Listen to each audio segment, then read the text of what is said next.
નમસ્કાર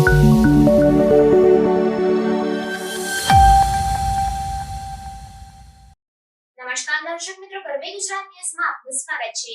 સુરતનો ડુમસ અને સુવાલી બીચ લોકો માટે બંધ। સુરતમાં ડુમસ અને સુવાલી બીચ લોકો માટે બંધ કરવામાં આવ્યો। આગામી દિવસોમાં વાવાઝોડાને કારણે ભારે પવન ફૂંકાવાનો છે, ત્યારે પોલીસ કમિશનરે જાહેરનામું બહાર પાડી કહ્યું કે 1 થી 7 જૂન સુધી ડુમસ બીચ અને સુવાલી બીચ વિસ્તારમાં લોકો માટે પ્રતિબંધ મૂકવામાં આવ્યો છે। તે ઉપરાંત દરિયામાં માછીમારોને નહીં જવા માટે કહેવામાં આવ્યું છે।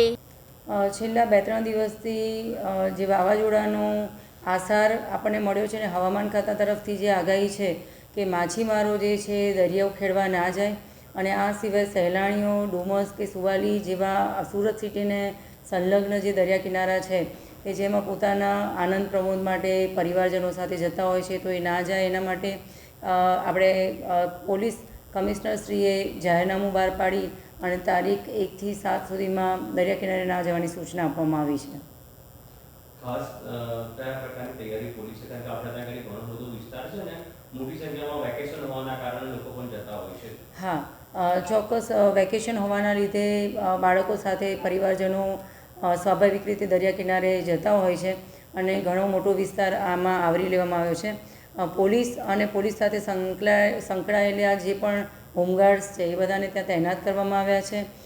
નાના નાના જે લોકો ટેમ્પરરી સ્ટ્રક્ચર બનાવી અને પોતાની રોજીરોટી કમાવા માટે આવતા હોય છે એમને પણ ખસેડી લેવામાં આવ્યા છે, અને હાલમાં ત્યાં પેટ્રોલિંગ ચાલુ છે જેથી કોઈ ત્યાં નાહવા માટે ના જાય અને એમને કોઈ નુકસાન ના થાય।